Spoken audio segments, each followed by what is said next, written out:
Oh, what happened? Okay, we're recording now. Okay. We're not visible. No, we are visible. You are. We are. Let's do it. All right, so I'm going to start. You guys ready? Okay. Is it possible to be devout in your religion and sex positive at the same time? Okay, guys, let's review. I've got one that is called A Weight Has Been Lifted. It says, this podcast is so helpful. I just listened to episode 140, and my whole life, well, 20 years of it at least, I felt like a failure, or it's all my fault, my husband's recovery. And today's episode made me feel like a weight was lifted off my shoulders, that I actually have done something good. Thank you so much for this. If anyone is dealing with an addict and you have chosen to stay, please listen to this. I always felt like a loser or weak for choosing to stay for some reason, but today I feel like a hero. Thank you so much. What a rad, I wonder, I can't remember which episode. I'm guessing it was with Dr. Rob. Yeah. Codependency and that topic. So that made a lot of people feel a lot of relief. Like, it's okay to love the person you're with. So. Guys, if you haven't yet, go ahead and jump over to iTunes, leave a review, rate us. We love the reviews. Yeah, it helps other people to find, other people who need this resource. It helps them to find the content. So again, thanks for leaving those. All right, so we have a treat with us today. We have a guest that I have, she doesn't know me, but I sure know her because I've taken her online courses. And so I wanted to share her, we as a group wanted to share her with you. We have Dr. Jennifer Finlayson-Fife, who is a LDS relationship and sexuality coach, as well as a licensed clinical professional counselor in the state of Illinois. And she has her PhD in counseling psychology. So in addition to her dissertation research on LDS, which is the Church of Jesus Christ of Latter-day Saints, or Mormon, women's sexuality and the relationship to desire. She's also taught college-level human sexuality courses and focuses on the LDS individuals and couples achieving greater satisfaction and passion with their emotional and sexual relationships. And she does a lot of online. So we're in this like really weird place right now in the world with this pandemic. And so we actually are recording remotely as we don't normally do. So our audio may be a little off. Brandon is the only one who's using our actual equipment today. So he'll sound great. But that's the great thing is Jennifer here offers online coaching and those things and courses, which makes this a little easier to ease into, right? People can still get the help that they need no matter where they're at. So yeah, we are excited to have you here. Thank you for having me. I'm glad to be here. Okay, Jennifer, I have a question for you right off the bat. I want to just jump in. So the question I asked is, is it possible to be devout, religious, and sex positive? What is sex positive? I mean, like, what am I even talking about? There's probably a lot of people might have different definitions if you were to ask, a handful of experts on that. But I think generally would be the idea that sexuality is a positive part, or at least can be a positive part of the human experience. And, that you don't have to be afraid of it or rejecting of it to have a good life and to have a moral life, but that you can embrace that part of being a human being. It's fairly obvious that we're all sexual, that sexuality is a part of the human experience, right? Mm-hmm. And so, yet sexuality gets rejected. It's looked at, sex and shame, go hand in hand. Go hand in, like if you say Jesus and sex in the same sentence, it's a sin or something, like hit by lightning. So in what ways does I don't know if it's religion or the rigidity of that turn into rejection of sexuality? Well, I think, just stepping back, I mean, religion has been a part of culture forever, right? But just stepping back from that for just a minute, the reality of sexuality has always been high meaning, high impact for every society because it's linked to reproduction.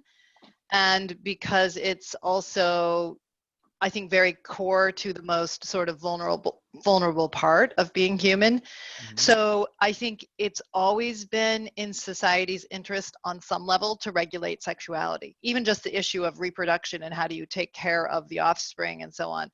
So societies have always had a say on sexuality on some level.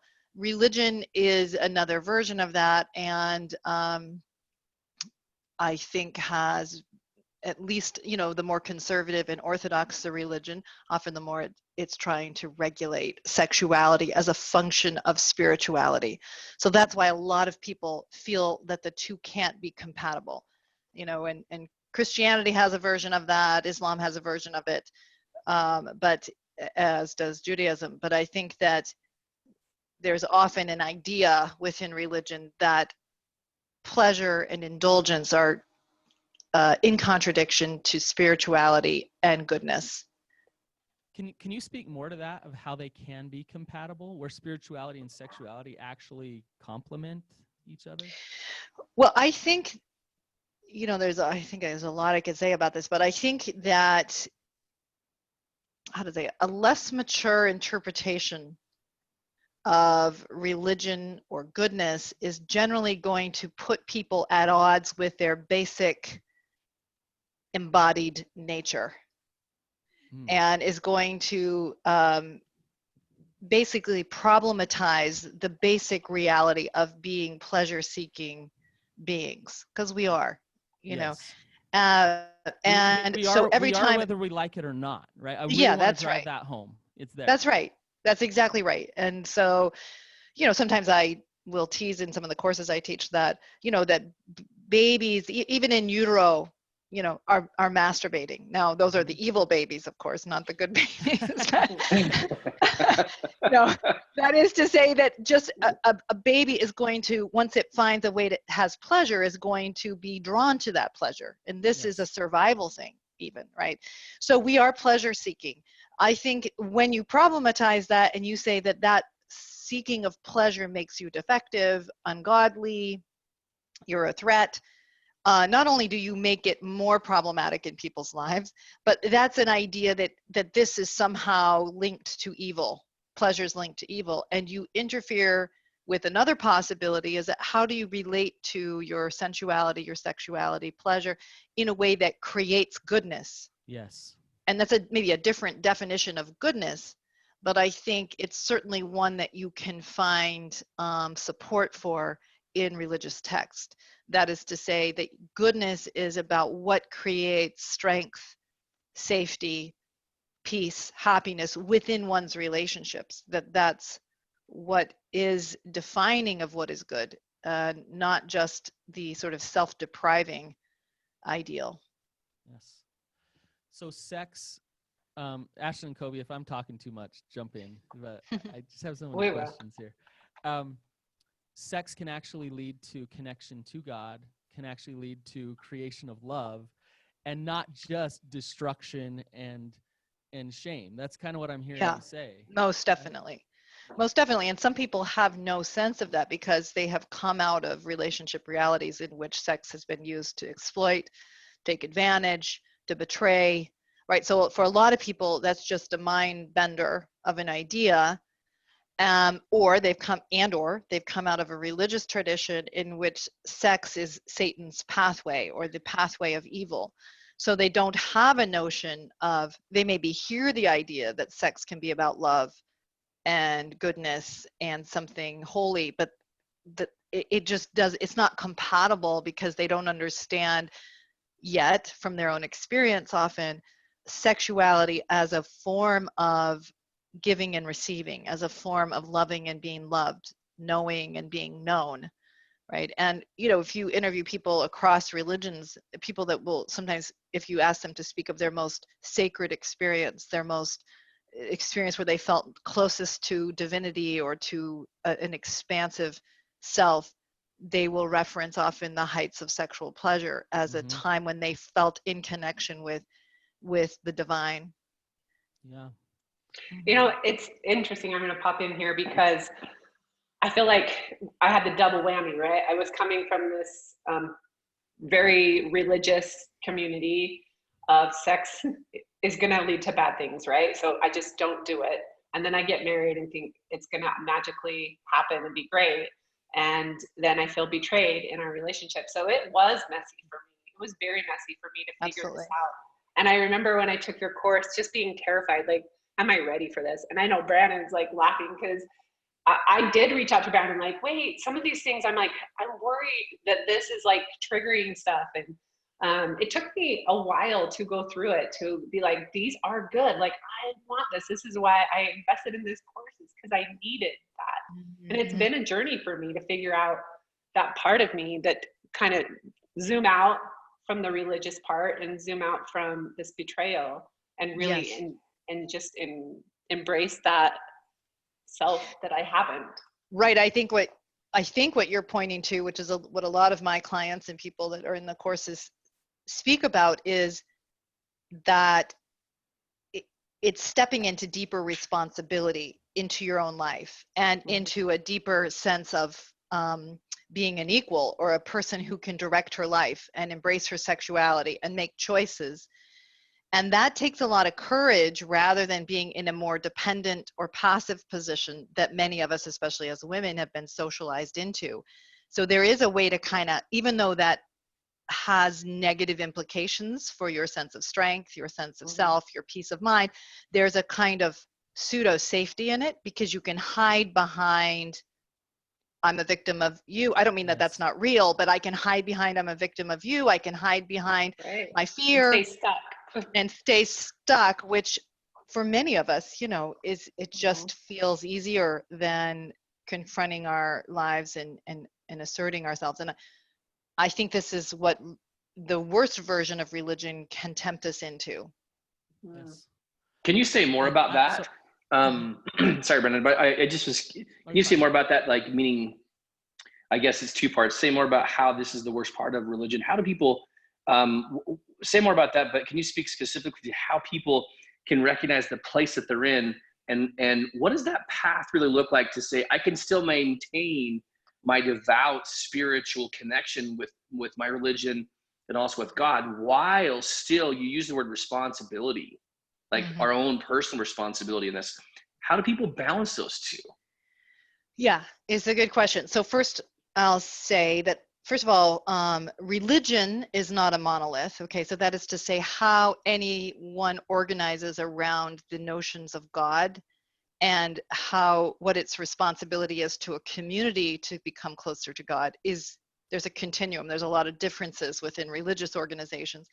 But I would also say how people relate to their religion, it's not monolithic, right? So I, work with a lot of religious people, and some people relate to it as a way to hide behind it, not take responsibility for their lives, a sort of implicit contract that if I comply and I do everything the religion tells me, then there is the reward or the blessing or this sort of prize on the other side of safety, of protection from evil. I don't have to take as much responsibility for the morality or the moral choices of my life. And so I can use it to not grow up. Okay. The best version of religion, or how one relates to their faith, is they use it as a discipline, okay, but to grow themselves up, to take deep responsibility for their moral choices. So they may, one can use strictures on one's life in order to protect themselves perhaps from negative consequences, or to find deeper truth by operating within narrowed choices. But the goal is deeper truth. The goal is creating goodness. The goal isn't safety and hoping for safety through compliance. And a lot of people, I think Christ was quite vocal about this, that the Sabbath was made for man, not man for the Sabbath. That is to say, principles aren't, or compliance or observance isn't the goal. It's what does observance create in you? And it gets measured by whether or not it creates your ability to love God, self, and other. And if it's not creating that in you, you have to question whether or not it has anything to do with God or goodness. And so Christ was very vocal about challenging the Sadducees and the Pharisees, who kept using the auspices of religion to say we are good. Yes. Right. And so, yeah. So very human thing to do. So Jennifer, I love what you just said. I love what I'm hearing you say to me. Yes. Is that my religion is there to help me have a higher level of self-discovery, have like a better, healthy sexuality in my life. Yes. It's not there to shut it down. It's faith. It's to really grow and learn and become fully who I am. And our sexuality is such an important part of that. It's not an evil thing that we shut down. Yes, it is. So I want to can I shift gears just a little bit? Sure. Ashlyn brought this up, and I think it's really important for our audience. You know, to be honest with you, Jennifer, you're very triggering to my clients. Not all of them, but many of them. Many of them eat your stuff up. They love it. Many of them don't. And it comes back to what you were saying earlier. You got the double whammy of very religious, on top of what we call betrayal trauma. They've been betrayed. Sex has been this painful, horrible thing in their life.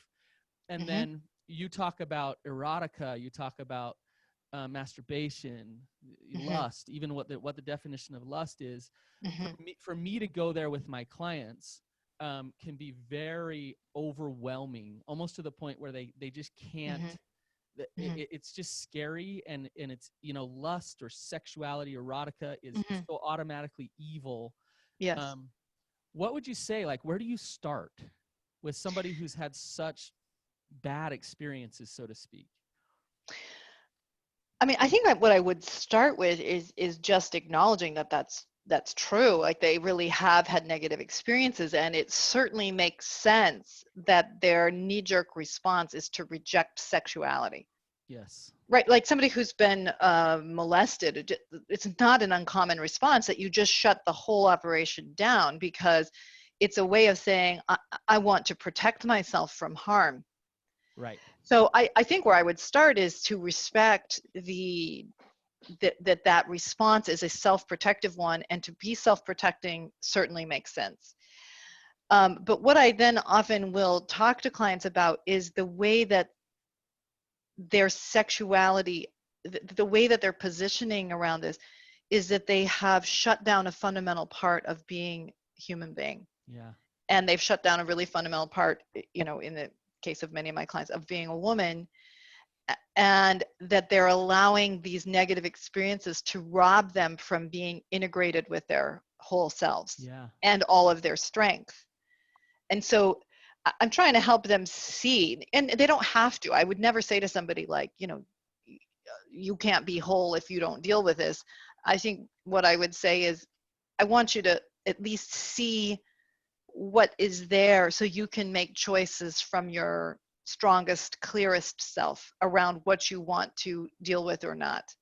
Yes. But I'm trying to help people get out of a reactive position, because it's more limbic and it's more reactive than it is courage driven. And so I think it limits what they can create in their lives, and also help people get out of the idea that eschewing sexuality and all this is going to make them safer, because it actually hasn't made them safer, right? Meaning they're often kind of in too passive of a position around their relationship to their sexuality, to who they are, to their strength. And it's partly why they're often in codependent relationships in which they give too much of their strength away. So I'm not framing it as you must integrate your sexuality, but look at the ways that you have been seduced into not being in relationship to a fundamental form and source of your strength. Yes. And integrating with that is not that you must go have sex and you must have orgasms or anything like that, but being integrated with your body and something fundamental to you that's a gift from God to you is going to be a part of you being more deeply at peace, more at peace with yourself, having greater access to your internal wisdom. Because what I sometimes say is, if you want to rob a woman or a person, man or woman, from their strength, divide them from their sexuality. Yeah. Put them up in a conflicted relationship with the body and sexuality, and you have them then. Yeah. And so I understand why women, if they think I'm saying, look, you should just, I know your husband's a jerk and he looks at porn and he doesn't respect you, but you should have sex. That is definitely not my message. That's not what you're saying. No. Not at all. But I think sometimes people fear that's what it is, because they have taken so much safety in just rejecting sexuality. And so my Art of Desire course is not about how to be the right kind of partner to your poor husband. That's not it at all. It's about, let's put the men aside for now, but let's look at you and how you've been taught to be in relationship to your sexuality, and how this has undermined your peace of mind, your sense of self. And it's not just sexuality. I'm looking at women's relationship to desire in general, and to their own wisdom, and to their own sense of self, and coalescing, kind of getting a stronger sense of who they are, that allows them to make clear-headed decisions around whether or not they want to be sexual with their spouse, or whether or not they want to share this part of themselves. But it's about solidifying a deeper relationship to their strength. Jennifer, one of the thoughts that I had on this, and this is, my mind is spinning a million different ways on your message, okay? But one of the thoughts I can't help but thinking about right now, one of the questions I have is how does a partner who has betrayed, okay, how, and in my case, classic hypersexual kid, exposed to porn very, very young, and just had this drive to seek and find.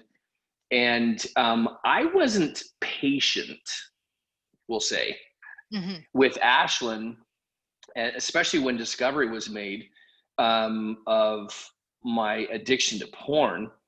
What would you say to the individual who's betrayed, who perhaps has been the sexual aggressor, but maybe needs to gear down a little bit and allow space without pressure to their partner, who needs to learn and understand about their own selves? Not to say that the person who is hypersexual is also not ignorant, because I was Parsons, ignorant and hypersexual, right? That was right. Classic me. Yeah, because he was like, hurry, go, and then when I finally started doing your course and really stepping into that and asking him questions, he was like, oh, I guess I don't know who I am sexually. So. Right. Yes, right. That's right. And so hypersexuality, or being the higher desire person, often makes it look like the higher desire person can look like that they know what's going on, that they're comfortable with their sexuality, that they're comfortable with themselves, and they're just waiting patiently for their spouse to get it together. And that's just never true, okay? And classic Kobe and Ashlyn. Yeah, classic. And because you can hide behind the idea, like, you know, when are you going to love me and want me and gratify me sexually, and I'm being so patient, which is not a function of strength. That's needy also. Okay, so there's a lot of ways that this is a very, you're sort of sticking your thumb into the middle of a big question, but let me try to think how to be efficient about this for a second. When someone is in pursuit of sexual value, so let me just back up a little bit more. First of all, I think that in religion, we do this to men too. We don't just divide women from their sexuality, we divide men too. We do it differently based on notions of femininity and masculinity. And I'm speaking about religion as a huge monolith right now, but you know, women, we sort of teach the idea generally that femininity and sexuality don't exist. So femininity and desire, it's the desirelessness and the desire to serve everybody else's desires and needs that defines the woman. Men were more comfortable with the idea that they have desires and that they can be more hedonistic, but we also give them the idea that both that sexuality is an entitlement of theirs and that a good wife will accommodate it, but we also can create anxiety. And okay, there you go, okay. And depending on the religion, if there's some anxiety about sex, also it's something you do to a woman, but you can hurt a woman through your sexuality too. So we have this sort of, you're the actor and you're kind of entitled to it, but you're also should feel kind of guilty about it the whole time. So, you know, we create a complicated picture that is designed to fail, whether or not we know it. I mean, we are offering this to our youth and so on unwittingly often. So when you have that dual message as a male, you're often very drawn to the illicit, the porn. You know, first of all, we're wired up to be creative and to be curious about sexuality. My dad, as I've told in other podcasts, had a book on his top shelf called The Naked Communist. It was a political commentary book, but I scaled his bookshelf to see if there were any pictures. Okay, and my siblings like, no, don't bother. I've already looked. There's nothing in there. So awesome. it's curious. You're naturally curious about it, but when it's linked to the forbidden, it gets a special power. Okay. And so it's, we set boys up, and I don't mean to say just boys, we set our young people up to get into a compulsive relationship with pornography. Okay. So people can go either into the compulsive version or the repressive version. Okay. Females are more likely to go into repression of this, and men are more likely to go into the compulsive form. So one of the metaphors I use a lot is to talk about food, that if you are being told that your desire for chocolate or sweets makes you bad, it's dangerous, you shouldn't do it, you're going to get either anorexia or compulsive eating, now bulimia or compulsive overeating. So you drive the immoderation.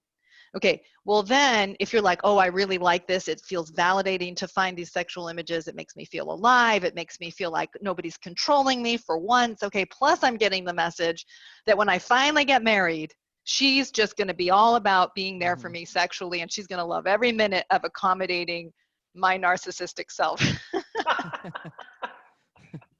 And nobody's ever thought that. No. For some weird reason, she's not into that, but I will be patient with her when she gets her defectiveness together. We're laughing because that's totally us. Entirely. Yeah. Entirely. Just because I knew my penis way more than Ashla knew her parts entitled me to, all the sex that I wanted and everything. Well, and there's this implicit entitlement that often people grow up with, which is that the good wife will accommodate you. The good wife will be there for you so you don't look at porn. I mean, men get these messages all the time, and this is not a message of how do you create a sexually collaborative relationship, a relationship that makes two people happy. That's about accommodating each other's differences, about knowing each other, about, how do you create something that gives you both peace, and how do you handle the differences that you're going to have in what you desire and how often you desire and so on.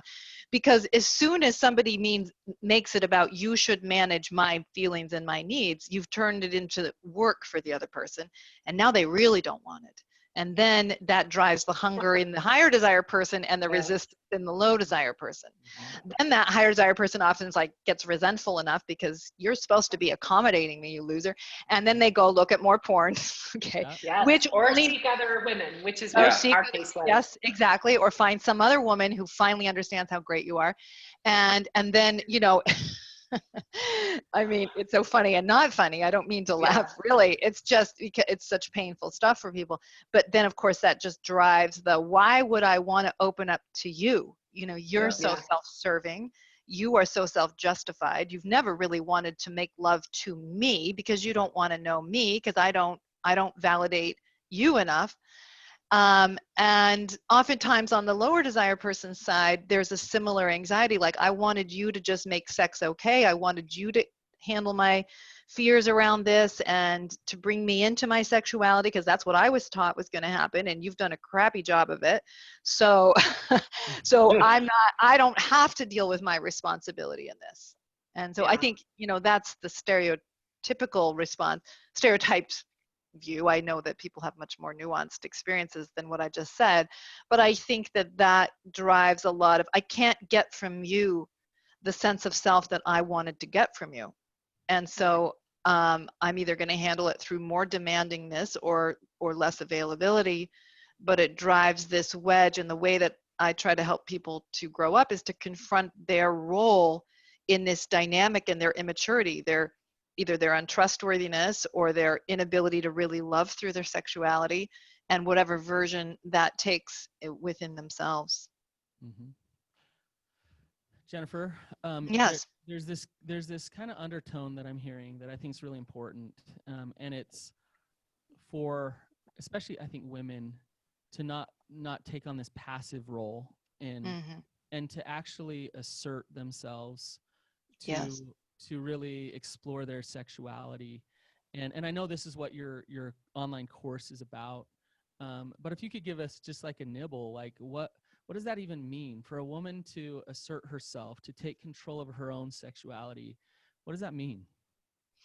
Well, I would first start with the idea that, how do I say this?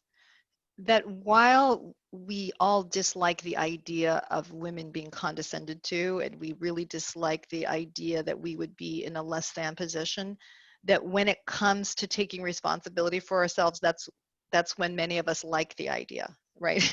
You know what I mean? Like, I'm the victim, or I'll love you as soon as you love me. And we sort of dumb ourselves down as a way to hide sometimes. I know that sounds really not nice. We give our power away. Yes, but it's exactly it.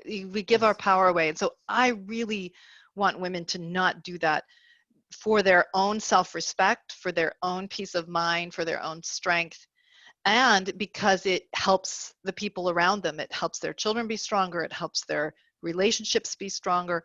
So one of the ways that we give our strength away, and we're very much socialized into this, and we may also be somewhat biologically vulnerable to this, because we're very attuned to what other people want from us. And this might keep babies alive, you know what I mean? Because you're very tuned into the crying child and so on. But what we are also socialized into, so this really gets we get this, I can't say the way I want to say it. Basically, we get the double whammy on this, okay? Which is, we get taught the idea a lot that the definition of the good woman, the feminine, desirable woman, is the one who doesn't get angry, who's accommodating of other people's needs and desires, who basically is there to support the realities of her children and her husband. Yeah. And so that distracts women often from developing their own strength, their own solid self. It interferes with them knowing what their own desires are, and their own interests, and their own passions. And while I think there's deep value in it, and being able to attend to what people around you need, when we do it at the expense of our own development, it creates resentment in us. It creates limitation in us. It creates dependency in us.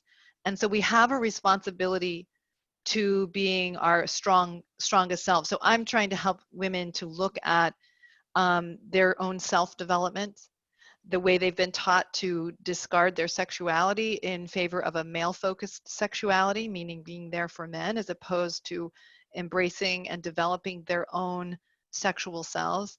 And then how that's very much, this solid self is linked to the capacity to be intimate with another person. Because if you don't feel worthy, and you're not clear about your own sufficiency, or even clear about the legitimacy of your sexuality, you're not going to be capable of intimacy, because you don't want to be known.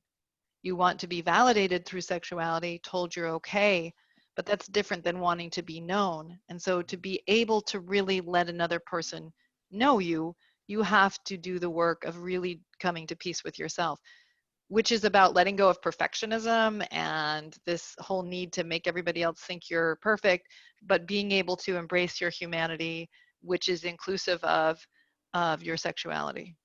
So Jennifer, how do people do that how do they embrace that concept that you just described while sitting in a Sunday service, like a church service, and trying to reconcile that concept that you just described with being devout and challenging what the historical, cultural, religious norm has been for them?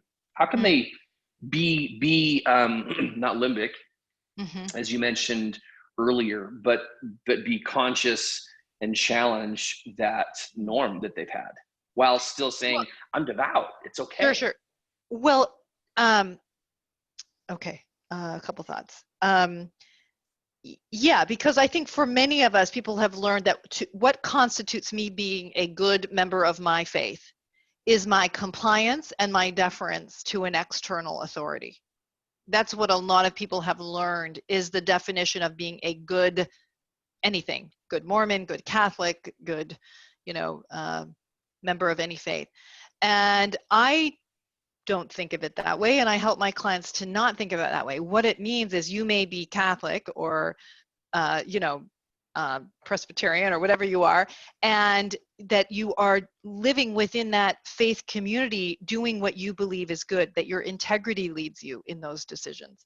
Yes. So you may reference what other voices are, you may reference what the scriptures are teaching you, you may reference these ideals, but your accountability is to your integrity and to God, right? And so, religions can, I don't know if you know Bonhoeffer, the German theologian. He basically plotted to kill Hitler. It's excellent documentary and book if you want to read it. But he was someone who was Bonhoeffer. It's the name of the man himself, Dietrich Bonhoeffer. And he basically, as a Christian, was calling out the anti-Semitism in Germany before Hitler came to power, and was really vocal about how unchristian it was, how wrong it was. He had other religious leaders trying to shut him down, telling him he shouldn't be saying that, fall in line. He actually came under enough pressure on his life that he came to the United States to find safety, but then his own integrity and conscience didn't allow it. And he actually went back and plotted to kill Hitler as an effort to try and save Jews, and was ultimately killed. Okay, but my point is, he used his religion to foster his integrity, right? Some people use religion to basically hide their responsibility, because other people there were saying, oh no, the Vatican has said it's okay, we don't have to deal with this, this is not in our hands, we should just obey the law of the land, we don't take responsibility. So you see, it depends on how one relates to the principles of and the tenets of their faith. Are they using it to drive their integrity and their responsibility to the moral conversation, or did they use it to hide? And it's so tempting to hide. Believe me, I like to hide. I mean, it's hard to speak up and have people get upset with you and dislike you and think you're doing ill. And the thing that will drive me sometimes is that I just have to think about it impacts real people, and I have a responsibility to articulate what I believe will help people, and tolerate that I can't make people understand me or like me. But that's what I think drives us into courage, is that what we do matters, and it has real implications for our lives, for our self-respect, for our relationships, and for other people who hear us. And so I always value integrity, even when people do things I don't think they should do, or even if I don't agree with it, if it's really driven by an honest responsibility, I have deep respect for it. Mm-hmm. And we need more of that in our government, as we all know. More responsibility to the people rather than compliance within a group. Mm-hmm. Jennifer, amen to what you just said. Like, I'm gonna join your religion, whatever it is. The Church of Jennifer. But if I can just kind of, I need to put it into words that I can really understand it, which is, if I use my religion to find God, to create love, then I'm gonna act in my integrity in that religion. Mm-hmm. If I'm using my religion as something that I can just kind of fall back into, kind of let it dictate who I am, mm-hmm. and not step into my power because it's my safety, it's just there for mm-hmm. me, for my safety, mm-hmm. then it actually it becomes that for me. But in some ways it gets in the way of me creating and me really stepping into my integrity. And yes. And I think that if I'm using my religion that way, and it gives me all of these rules mm-hmm. about what I should be sexually, it can mm-hmm. really shut me down sexually. It can That's right. It can take that from me. That's right. Yeah. And I think there's this implicit contract that I talked about earlier that I think a lot of my clients, I think they're operating within. For example, when I was in high school, my really good friend I was devout. Like, I didn't drink alcohol or do anything like that. I was just sort of obeying the tenets of my faith. My mm-hmm. friend was not. She would drink and things like that.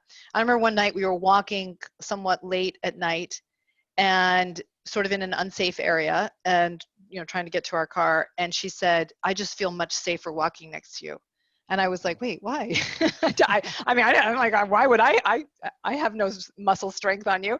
And she's like, "Well, because you obey the commandments, you do those things, so God's going to protect you, You're and I'm walking righteous. next to you." And it was really striking because I didn't grow up in a family that thought that way, and so I just never had thought of that idea, that I would somehow get protection that she doesn't because I obey and she doesn't. Like I don't think that's really a good version of God. But a lot of us sell that idea that you get this safety, and the paradox and the sad thing is people don't get safety. Right. That's the bad things happen. I mean, it actually makes them less safe because they're not taking responsibility for their choices and the implications of those choices. They're trusting too much. I had a client who wanted to go to college, but her mother got married when she was, before she'd finished her degree. Her mother put pressure on her to do that. She felt like there was something obedient about not putting her degree ahead of getting married.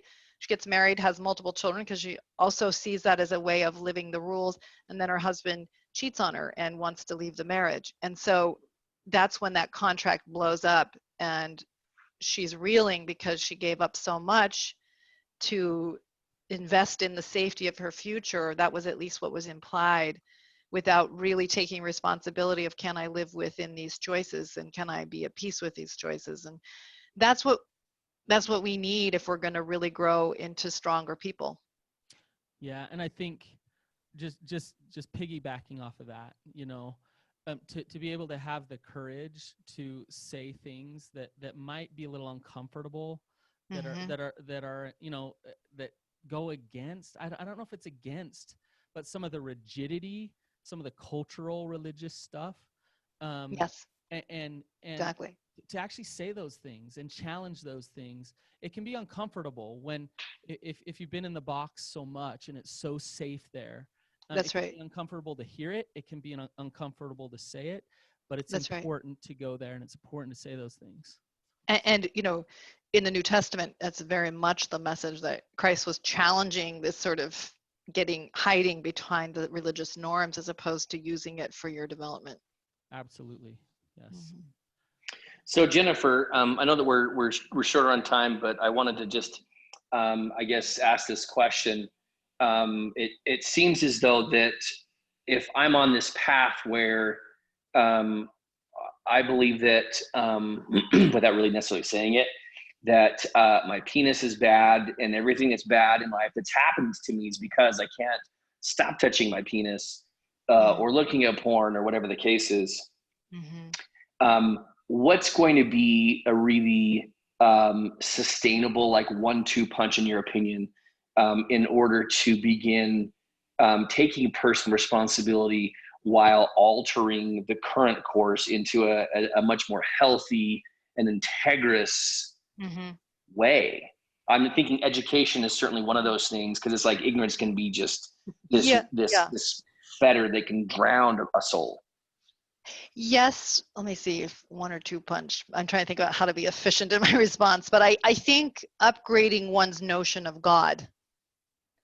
Because sometimes I've said to clients, I don't think God really cares whether or not you look at porn as much as whether or not you start taking real responsibility for your life, start being more honest with yourself and others, and stop, playing around in this good boy, bad boy paradigm. Now I'm talking about adult men I'm talking to who are going between, oh, I'm good because I didn't look, to I'm bad and go into these indulgent binges, and then I'm going to go back into good, rather than really confronting themselves. And, like one of my clients just has the narrative in his head that he is a good person who has these slip-ups, okay, or he's an honest person who sometimes lies. And I'm like, that's just not true. I think if you look at the picture, you are someone who has no interest in not having porn be in your life. Yeah. Right? You always make a way for it to be in your life, and you're dishonest. Like that, and I'm not going to even judge you. Let's just be straight. That's what you're doing, okay? Like, you like to lie to your wife and make her think you tell the truth, and you have no interest in really having porn be out of your life. Why not just be straight up about that? well, perhaps surprisingly to some, that's when it all changed for him, is when he finally went to his wife and said, you should basically not trust me. There's no reason to trust me. I've lied to you for 10 years. Okay. And I like lying to you. I like hiding from you. I get off on the idea. I like the idea that I'm sneaking something, because I like playing with the idea that I'm resisting someone else's authority rather than taking responsibility for who I am. Wow. Yeah. Wow. You basically just described me, and I'm just thinking of all the different ways that well, and that's just entirely contrary to anything that religion really is about. But if you remember, like, well, most of the people we meet with the same, background of this, it's always about the lies more than it's about the actual act. Yes, exactly. And so, I mean, it's exactly what you're saying. And it's like for the betrayed, for the wife, if it's a wife in the situation, it's this idea of like, just stop lying to me, stop patronizing me, like stop pretending you're somebody you're not. Like if you could just have the backbone to be straight up, maybe we could deal with this better. But it's the tiptoeing around this idea about who you are and you should trust me, and then the the partner who's not lying feels like she or he needs to regulate the other person and make sure they're not, and so it pulls into this dynamic. So, but when I why not just be honest? Like stop just lying. Facing the reality of it. The reality of it. This is really where it is. Exactly. Okay. And so then I'm like, look, I don't think God cares as much if you ever look at a naked body as whether or not you keep playing around in this young version of morality, and rather than taking responsibility for who you want to be. You have a short time on this planet. You have been given gifts and capacities, and is this what you're going to do with it? And are you going to create something better with your wife and your life? And I'm going to call you out because I think you are better than that. And so that's when I see people make a lot of progress. Okay, so once they actually face that and say, this is exactly where I am, the second step on that, in your opinion, as far as being able to really become in alignment with the new God that you just talked about, right? Redefining your orientation to God, who he is, etc. He or she is, whatever your religion is. But what would be the next step on that after you face it's deeper. It's taking deeper responsibility for the implications of your behavior, right? Rather than I'm sneaking something, or I'm not doing it anymore. Now I'm being good. Rather than, what is it that I actually want to create? What do I want my life to be about? What do I want my legacy to be about? What kind of, do I want to teach my children how to be this person that lies and hides and and is entitled on some level? Or do I want to teach my children about somebody who's able to be a strong human being, basically be consistent and congruent with who he or she is? And nobody gets away with things. I mean, I think we think we can hide things, but our kids map who we are basically. And so who you are matters, and what you do matters. And so really it's like putting the responsibility back on the individual. You are a moral actor in the world. What you do matters. You need to think about, who do I want to be? Do I want to be somebody who looks at porn all the time or not? Okay. Why or why not? What's the upside of letting it go? What's the upside of not letting it go?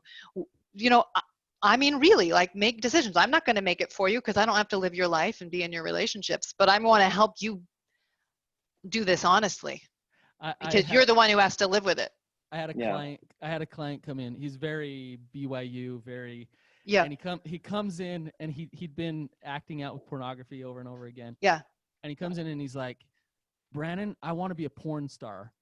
And he expected me to freak out and talk him out of it. And I said, good, we're making some progress. That's awesome. Okay, yes. All right, so now let's talk about how that would look in your life. Like, what are the consequences? Is this excellent response in your integrity? Exactly. That's a great response, because I do this a bit with my teenager. It's like, I just don't even care. I don't even want to go to school anymore. And I used to be like, you have to go to school. What are you talking about? You don't go to school. You have to and I've gotten a little wiser and just be like, okay, well, what would be the upside of not going? What would be the things that you would like about it? What would be the downside? What's the upside of actually doing well in school? What's the downside of doing well? And, you know, it just helping him take responsibility for his life rather than being in a power struggle with his parents. Yes.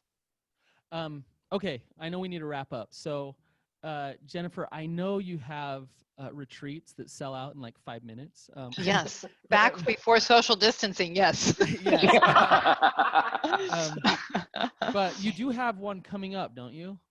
Well, I do. I have one that's, we just canceled the one to Dallas that was sold out, that was going to be this week, sadly. I know. Sorry. And I know. And we had another one in Calgary that in April that we decided to go ahead and cancel, or I should say postpone. Yeah. So we will, hopefully as soon as things are good. We have one currently scheduled for Oregon in May that is a 3-day women's retreat, and it's just an amazing retreat. We do it every year, and 3 days of women who are coming really looking to grapple with these questions of finding their more solid selves and developing their sexuality, and you see transformation happen over the 3 days. So that's almost sold out, but I don't yet know what's going to happen. I haven't been advertising it because I'm just kind of waiting to see where things go in the next week. But we do them every year. So maybe next spring when we have a vaccine, we'll be in the clear. But then I also have a couples retreat in October in Jackson Hole that's currently scheduled, where I do a 3-day relationship workshop and a 3-day sexuality workshop with couples. And those are awesome as well. So you can come, get away from the kids, and you're learning principles, and you have exercises where you're going through them. And it's a very effective way of looking at your own relationship and how you can address your role in the unhappiness and make it better. Awesome. And then you have your online course, right? Yeah, that's right. So I have 4 online courses. I have 2 relationship courses. 2 couples courses. So one's about developing more emotional intimacy in your relationship, and then one's about sexual intimacy, and it's really designed to help people self-diagnose, in a sense, look at what they're doing, what they can change to make a better relationship. Then I have the Women's Art of Desire, which is the women's self and sexual development course, and then how to talk to your kids about sex. So how to help your kids develop sexual integrity. And I'm working on a men's sexuality course as well. So that will come out in the fall. Awesome. Wow. Good for you. This is great. Yeah. Yeah. And I'll be addressing things like porn and all that kind of stuff. So yeah. Yeah. So they find you, what's your website? Just by name, Finlayson-Fife.com. Okay. Yeah. And we'll put that in the show notes. So yeah. And I talk about that I do this for LDS couples, but it's not heavily focused on LDS theology. It's just, that's the group that I am referencing, but talking about, I sound like I did today, basically. So talking about religion and its impact and how one relates to those ideas. Well, Jennifer, you're a pioneer. You're courageous. I really respect you. So thank you so much for coming on. Thank you. Thanks so much for having me. Thank you. Appreciate you being here. Thank you for having me. Guys, thanks for being a part of this. Again, you probably heard something here that you liked. Please share it. You really never know what the impact will be for somebody who really, really needs this. So love you to share. And if you haven't yet, go ahead and rate and review. Again, I want to thank our guest again, Dr. Jennifer Finlayson-Fife. And guys, we'll see you again. Thank you. Later. See you guys. Bye. Bye.